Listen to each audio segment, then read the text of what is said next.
চাবুৱাত মটক ৰাজবংশ পৰিয়ালৰ ভূমি দখলৰ চেষ্টা দুষ্কৃতিকাৰীৰ। ৰাজবংশ পৰিয়ালৰ ব্যাধিপট্টৰ অন্তৰ্গত 40 বিঘা চাহ বাগিচা দখলৰ বাবে নামিছে দিন ডকাইত। নিজ ভূমিতেই চাহপাত ছিঙিব নোৱাৰা অৱস্থাত পৰিছে পৰিয়ালটো। উপায়হীন হৈ বিচাৰিছে মুখ্যমন্ত্ৰী হিমন্ত বিশ্ব শৰ্মাৰ হস্তক্ষেপ। গোচৰ দিয়াৰ পাছতো আৰক্ষীয়ে কোনো ব্যৱস্থা গ্ৰহণ নকৰাৰ অভিযোগ। ডিব্ৰুগড় জিলাৰ চাবুৱাত একাংশ দুষ্কৃতিকাৰীয়ে ভূমি বেদখলৰ বাবে নিজৰ ম্যাদী ভূমিত থকা চাহ বাগিচাতে গৰাকীক চাহপাত ছিঙাত বাধা প্ৰদান কৰা ঘটনাই সমগ্ৰ অঞ্চলটোতে প্ৰতিক্ৰিয়াৰ সৃষ্টি কৰিছে। উল্লেখ্য যে টেঙাখাত থানাৰ চাবুৱা ৰাজচক্ৰৰ অন্তৰ্গত কামুহাট হাবিগাঁৱৰ কন্দৰ্প গোহাঁই নামৰ ব্যক্তিজনৰ 1997 চনতে প্ৰতিষ্ঠা হোৱা প্ৰায় 39 বিঘাৰ চাহ বাগিচা দাবী ধমকি আৰু ভাবুকিৰে একাংশ দুষ্কৃতিকাৰীয়ে বেদখল কৰাৰ অভিযোগ উত্থাপিত হৈছে। উল্লেখ্য যে দুলিয়াজান বিধানসভা সমষ্টিৰ অন্তৰ্গত টেঙাখাত আৰক্ষী থানাৰ অধীনৰ সম্পূৰ্ণ ম্যাদী মাটিৰ এই চাহ বাগিচাখন আজি প্ৰায় 2 বছৰ আগৰে পৰা একাংশ দুষ্কৃতিকাৰীয়ে বেদখলৰ অপচেষ্টা চলাই আহিছে। কিন্তু প্ৰশাসন আৰু ন্যায়ালয়ৰ হস্তক্ষেপত ভূমিখিনি ৰক্ষা পৰিছিল যদিও কেইদিনমানৰ পৰা পুনৰ বেদখলকাৰীয়ে দাবী ধমকিৰে চাহপাত ছিঙি বিক্ৰী কৰি থকাত অৱশেষত সংবাদ মাধ্যমৰ কাষ চাপিবলৈ বাধ্য হ'ল বাগিচাখনৰ মালিক কন্দৰ্প গোহাঁই। ইফালে আৰক্ষীয়ে কোনো ধৰণৰ ব্যৱস্থা গ্ৰহণ নকৰাৰ কথা উল্লেখ কৰিছে পৰিয়ালটোৱে। সবিশেষ শুনক তেওঁলোকৰ মুখেৰেই। এখন মোৰ জুপিতৰা চাহবাৰীমান চাহ বাগান এখন আছে, 39 বিঘা মাটি আছে। মই 1997 চনৰ পৰা ইয়াত চাহ বাগান খেতি কৰি আছোঁ আৰু 2006 চনতে মই মাটি সম্পূৰ্ণ ম্যাদী বঁটা পাইছোঁ। 2006 চনৰ পৰা মই 2023 চনলৈকে কোনো ধৰণৰ অসুবিধা নোহোৱাকৈ বাগানখন চলাই আছিলোঁ।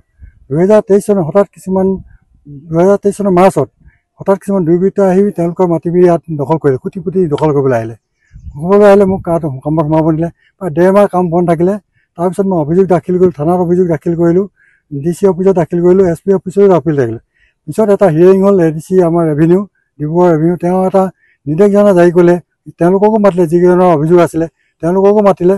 তেওঁলোকে লিখিতভাৱে জনাই দিলে যে ইয়াত কন্দৰ্প গোহাঁই মাটি বাদে বেলেগৰ মাটি নাই, তেওঁলোকৰ মাটি নাই, ইয়াত স্পষ্ট কথা ইয়াত মাটি নাই আৰু তাত বেলেগ মানুহ সোমাই কাম কাজত বাধা প্ৰদান কৰিব নোৱাৰিব, বাট তোলাটো বাধা প্ৰদান কৰিব নোৱাৰিব। তাৰপিছত মোটামুটি পৰিস্থিতিটো ঠাণ্ডা হৈছিলে। তেওঁলোকে মাজে মাজে অসুবিধা কৰিছিলে যদিও মোটামুটি পৰিস্থিতি ঠাণ্ডা হৈছে। প্ৰায় 1.5 বছৰ মই চলালোঁ তেনেকুৱাকৈ, কিন্তু এনেকুৱা অসুবিধা।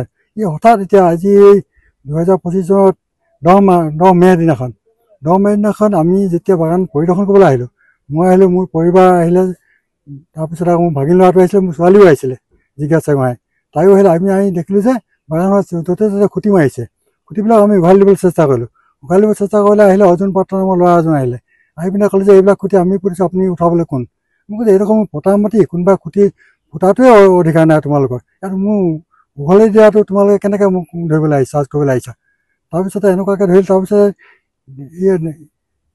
দীপাংকৰ চাওৰা নামৰ ল'ৰাজনে তেওঁ লিড লৈ যায়। তেওঁ ক'লোঁ যে তই লিডাৰ হয়, আমি তাক ক'লোঁ, কি ক'লে আপুনি বোলে মোক বেয়া কথা কৈছে, লিডাৰ মই নহয়। তেওঁ গোটেই ঘটনাটো তেওঁৱে কৈ আছে, কিন্তু বেকত থাকি তেওঁ কৈ আছে। তাৰপিছত আমি খুঁটিবোৰ উঘালি দিবলৈ চেষ্টা কৰিলোঁ। তাৰপিছত উঠি আমি টেঙাখাত থানালৈ গুচি গ'লোঁ। টেঙাখাত থানাত অচি সেইদিনা নাছিলে। আমি টেঙাখাত থানাত অভিযোগ দাখিল কৰিলোঁ 12 তাৰিখে, তেওঁ 14 তাৰিখে ল'লে। 14 তাৰিখে অচি টেঙাখাত থানা যোৱালৈ আগে আমি আকৌ পুনৰ বাগানলৈ আহিছিলোঁ। বাগানলৈ আহি থাকোঁতে গোটেই বাগানখন পাত চুৰ কৰি আছে।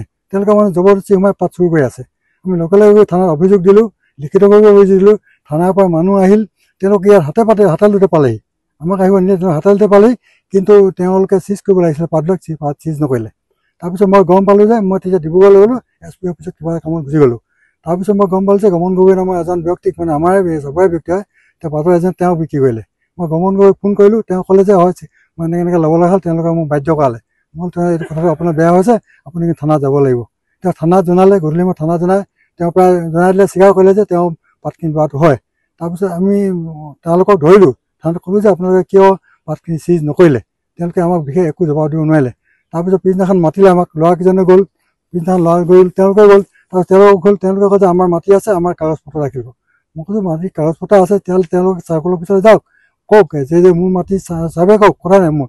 তাত যদি তেওঁলোকৰ মাটি সোমাই থাকে মোৰ আপত্তি নাই, মই মাটি দি দিম যদি তেনেকুৱা থাকে। পুলিচেও কৰে তেওঁলোক যে চাৰ্কল অফিচলৈ যাওক, আপোনালোকে চাৰ্কল অফিচত দাখিল কৰে এইখিনি, কৈ পিনে ক'ব যে আপোনালোকৰ মাটি আছে, আপুনি চাৰ্ভে কৰক। তাৰপিছত মই চাৰ্কল অফিচলৈ গ'লোঁ, মোৰ কাগজ পত্ৰৰ কপিবিলাক দাখিল কৰিলোঁ। তাৰপিছত তেওঁলোকৰ মানুহখিনি নগ'ল। ইয়াৰ পৰা যিখিনি মানুহে অভিযোগ কৰিছিলে, দীপাংকৰ চাওৰা থাকি অৰ্জুন পাত্ৰ কোনে অভিযোগ কৰিছে, তেওঁলোকৰ কোনো মানুহেই তালৈ নগ'ল। চাৰ্কল অফিচৰ লগত মই সুধিছোঁ চাৰ্কল অফিচাৰক তেওঁ ক'লে যে ইয়ালৈ কোনো মানুহ অহা নাই তেখেতক মই সুধিলোঁ আপুনি কিবা একশ্যন ল'ব পাৰে নেকি তেওঁ ক'লে যে আমি থানাৰ পৰা একো কাগজ পত্ৰ নোহোৱাকৈ আমি একশ্যন ল'ব নোৱাৰোঁ মই ঠিক তেনেকৈ থানাতো জনালোঁ থানাই ক'লে যে কাগজখন ৰেডি আছে কাগজখন তেওঁলোকক পঠিয়াম মই কিন্তু পঠিয়াবলৈ মেছেঞ্জাৰ নাই মই মেছেঞ্জাৰ দি পঠিয়াব কৈছোঁ তেওঁলোকে যে আপোনালোকে যে আহে আপোনালোকৰ হাততে পঠিয়াই দিম কিন্তু বৰ্তমানলৈকে কাগজখন এতিয়ালৈকে টেঙাখাট থানাই চাৰ্কল অফিচাৰক জনোৱা নাই আমি আকৌ পুনৰ টেঙাখাট থানালৈ গ'লোঁ কালিও গ'লোঁ থানালৈ ক'লোঁ তেওঁলোকক থানাত কিন্তু অ'চিয়ে কিন্তু তেওঁ বিশেষ একশ্যন নল'লে তেওঁ বিশেষ ক'বলৈও বেয়া মই এতিয়া ক'ব বিচৰা নাই তেওঁক দুখ দিব বিচৰা নাই কি কাৰণে হয়তো তেওঁৰ কিবা ছাপৰ্ট আছে নে কি এনে ক'বলো থানা পুলিচবিলাকে প্ৰায় নিষ্ক্ৰিয় নিচিনা হৈ আছে মানে এইটো সময়ত তেওঁলোকে মাত মাতিব নিবিচাৰে তাৰমানে মোৰ সন্দেহ হৈছে যে ইয়াত কোনোবা নিশ্চয় কিবা ৰাজনৈতিক চাপ আছে ক'ৰবাত নহয় ক'ৰবাত চাপ আছে মই নিজেও শুনিছোঁ ইয়াত ৰাজনৈতিক প্ৰেছাৰ আছে ৰাজনৈতিক প্ৰেছাৰ পুলিচ প্ৰশাসন কোনো আগবাঢ়িব নিবিচাৰে তেওঁলোকৰ ভিতৰগ্ৰস্ত হৈ আছে তেওঁলোকে এতিয়া দুলীয়াজান সমষ্টি এইটো দুলীয়াজান সমষ্টিৰ আণ্ডাৰত তেওঁলোকৰ এজন বিধানসভা সদস্য মাননীয় বিধায়ক আছে আমি নাজানো তেওঁৰ ওচৰত আমি এতিয়ালৈকে যোৱা নাই মই কোৱা নাই তেওঁলোকৰ কি হ'ব ইয়াৰ ভিতৰত কি ৰিয়েকশ্যন হ'ব ইয়াত আমি জনা নাই কোৱা নাই আমি তেওঁলোকক কৈছোঁ যে গোটেইখিনিকে কৈছোঁ প্ৰশাসনো কৈছোঁ আমি উপায়ুক্ত মহোদয়কো জনাইছোঁ লিখিতভাৱে জনাইছোঁ তেওঁ কি লয় বনাই এই ক্ষেত্ৰত মুখ্যমন্ত্ৰীকো আমাৰ অসমৰ মাননীয় মুখ্যমন্ত্ৰী জনাইছোঁ তেওঁ আইন শৃংখলা অসমত সকলো ফালে ভাল আছে বুলি ঘোষণা কৰিছে আমি মানি লৈছোঁ কিন্তু এইখিনি চবৰে এটা অঞ্চল মই চবৰে এজন স্থানীয় মানুহ হয় চবৰে স্থানীয় মানুহ হয় মই যদি কামহাটৰ যদি জেগাডোখৰ মাটি এডোখৰ লৈ পতা লৈ তাত যদি খেতি কৰিব অৱস্থা নাই তেনেহ'লে আইন শৃংখলা আছে বুলি মই কেনেকৈ ক'ম ইয়াত মই আইন শৃংখলা তেওঁলোকে মোক ইয়াত কয় যে আপোনালোকৰ NRC আছে নেকি এনেকুৱা প্ৰশ্ন কৰে ইয়াত মই ইয়াত বিদেশী ইয়াত চবৰে মানুহজন আহি কামহাটৰ এই 5-6 কিলোমিটাৰ ভিতৰত মই ইয়াত বিদেশীতে মোক তেওঁলোকে গণ্য কৰিছে কাৰণ গোটেই পৰিৱেশটো তেওঁলোকে প্ৰায় সাম্প্ৰদায়িকতালৈ লৈ গৈছে তাই অসমীয়া আৰু চাহ মজুল মোৰ চাহ মজুলত কাৰো সংঘৰ্ষ নাই 25 বছৰ ধৰি চাহ মজুলৰ লগত কাম কৰি আছোঁ তেওঁলোকক মৰম কৰিছোঁ তেওঁলোকক কোনেও ক'ব নোৱাৰিব যে মই কাৰোবাক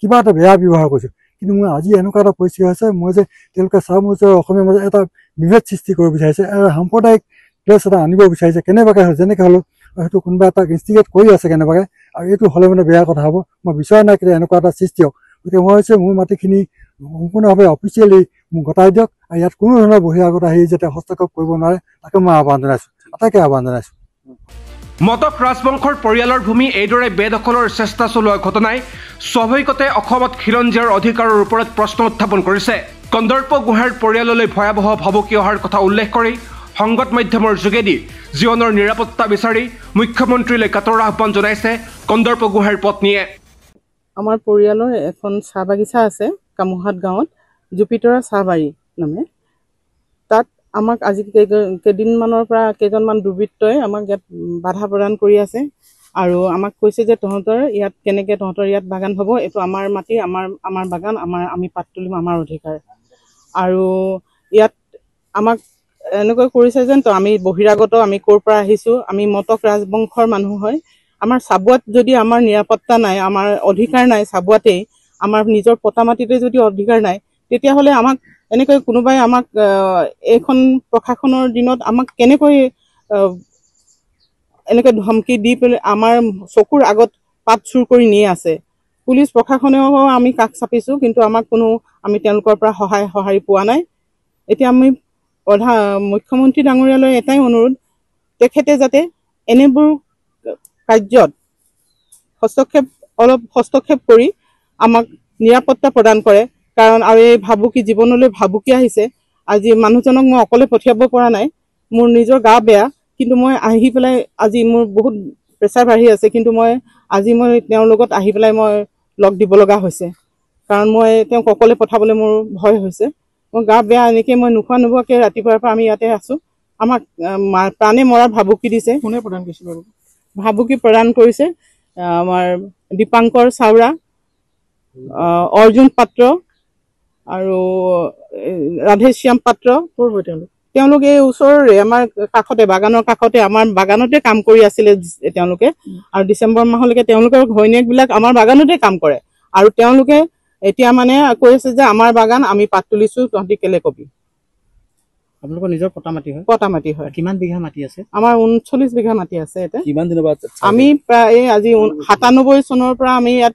পুলি লগাই তাৰ পাছত আমি ইয়াত চাহ খেতি কৰি আছো হয় এই ক্ষেত্ৰত প্ৰশাসনৰ ওচৰত যাওঁতে আপোনাক একো নাই আমাক কোনো তেওঁলোকৰ অসহায় অৱস্থাটো আমি প্ৰত্যক্ষ কৰিছো আৰু তেওঁলোকৰ বেকত যে কোনোবা মানুহ আছে তেওঁলোকক যে কৰিবলৈ দিয়া নাই সেই কথাটো আমি স্পষ্টকৈ তাত আমি ধৰা পেলাব পাৰিছো মানে আমাৰ চকুৰ আগত তেওঁলোকক যিটো সন্মানেৰে আমাৰ পুলিচ চুৰকিজনক মাতি বহালে আমাক ধমকি দি পেলাই কথা ক'লে এইবিলাকত গম পোৱা যায় যে তেওঁলোকৰ ওপৰত কিবা ওপৰৰ পৰা প্ৰেছাৰ আছে নহলে কি কাৰণে তেওঁলোকে এইটো কৰিছে নাজানো সাবুৱাৰ পৰা ৰণদীপ চুৰীৰ ৰিপৰ্ট আপডেট নাও